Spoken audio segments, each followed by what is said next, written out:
नमस्कार, Jijau times news मध्ये आपले मनःपूर्वक स्वागत। बार्शी पोलीस स्टेशन परिसरात महिलांच्या हस्ते वडाच्या वृक्षाचे वृक्षारोपण। आता पाहूया ही बातमी सविस्तर। बार्शी येथे प्रमिला झोंबाडे यांच्या वाढदिवसानिमित्त पर्यावरण संवर्धनाचा संदेश देत मुक्ताई अशासकीय सेवाभावी संस्थेच्या संचलित साऊ एकल समिती बार्शी यांच्या वतीने बार्शी पोलीस स्टेशनच्या आवारात महिलांच्या हस्ते वडाच्या वृक्षाचे वृक्षारोपण करण्यात आले।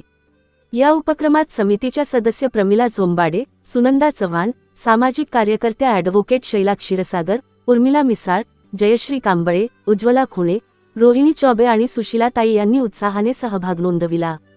तसेच बागवान सोशल फाउंडेशनचे अध्यक्ष जुबेरभाई बागवान व सर्व पदाधिकारी, पत्रकार कदीरभाई, पत्रकार तानाजी घोडके, कुंडलिक कानारे तसेच बार्शी पोलीस स्टेशनचे अधिकारी आणि कर्मचारी यांनीही या उपक्रमास उपस्थित राहून सहकार्य केले।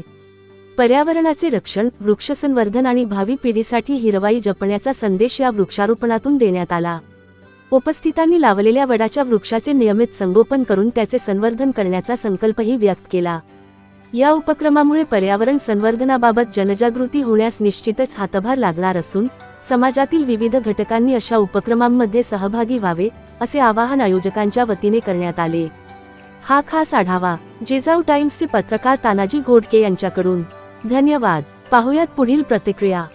जसं म्हणलं जातं विधवा कल्पनित असता महिला, तसं त्याचप्रमाणे जे विधवा हा शब्द हेरम कुलकर्णी महाराष्ट्र राज्य समितीमध्ये काम करते हेरम कुलकर्णी, त्यांनी विधवा हा शब्द बाजूला काढलाय आणि एकल महिला ते विधवा महिलेला एकल महिला असं नाव ठेवलेलं आहे। तर गेल्या परवाच्या दिवशी वडसावित्रीच्या पौर्णिमानिमित्त एकल महिलांना स्थान मिळत नाही, एकल महिलांना म्हणजे इज्जत मिळत नाही, एकल महिलांना समाजामध्ये वेगळं सन्मान मिळत नाही, वेगळं समजलं जातं। अशा हेतूनं आम्ही एक संकल्पना म्हणजे सुचवली एकल महिलांच्या माध्यमातून की एक वडाचं झाड, सुवासिनी महिला फेऱ्या घेतात आणि घेतल्या वटपौर्णिमेला, पण एकल महिलांनी अशाच घरात दबून बसलेल्या आहेत। त्याच्यामुळं कालच्या वडसावित्रीच्या पौर्णिमेनिमित्त एकल महिलांच्या हस्ते बार्शी पोलीस स्टेशनमध्ये वडाचं झाड लावण्यात आलेलं आहे। तर हे सगळ्या एकल महिला आणि आम्ही त्यात सहभागी आहोत।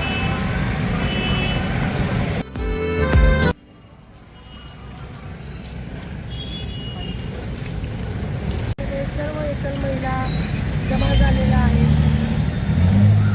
परवा वटपौर्णिमा झाली, त्या निमित्ताने एकल महिलांनी असं ठरवलं की बार्शी पोलीस स्टेशनमध्ये वडाच्या झाडाचं वृक्षारोपण करावं। ही त्यांची जी संकल्पना होती ती पूर्णत्वास नेण्यासाठी आज सगळ्या एकल महिला जमलेल्या आहेत। त्याप्रमाणे त्यांनी ते वडाचं झाड आज आपल्या बार्शी शहर पोलीस स्टेशनमध्ये लावलेलं आहे।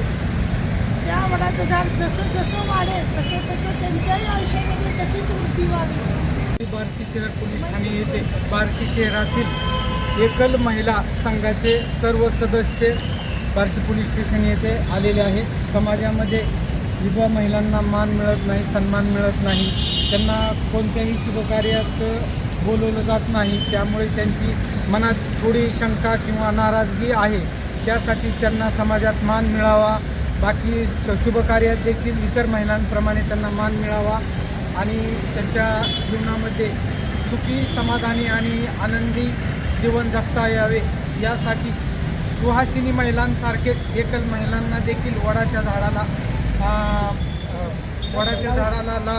झाडाचे रोपण करून किंवा फेरे मारून त्यांनाही त्यांच्या स्वतःच्या आणि कुटुंबातील इतर सदस्यांचे देखील वयोमान वाढावे या दृष्टीने त्यांनी बी फेऱ्या घ्यावेत असं त्यांची इच्छा आहे आणि त्या दृष्टीने पहिले पाऊल म्हणून त्यांनी बार्शी शहर पोलीस ठाणे येथे वडाचे झाडाचे रोपण केलेले आहे आणि हे झाड असेच वर्षानुवर्षे वाढत जाऊन त्यांच्या देखील इच्छा, आनंद असंच वाढत जावं अशी बार्शी पोलीस स्टेशनतर्फे सर्व एकल महिलांना शुभेच्छा आहे। धन्यवाद।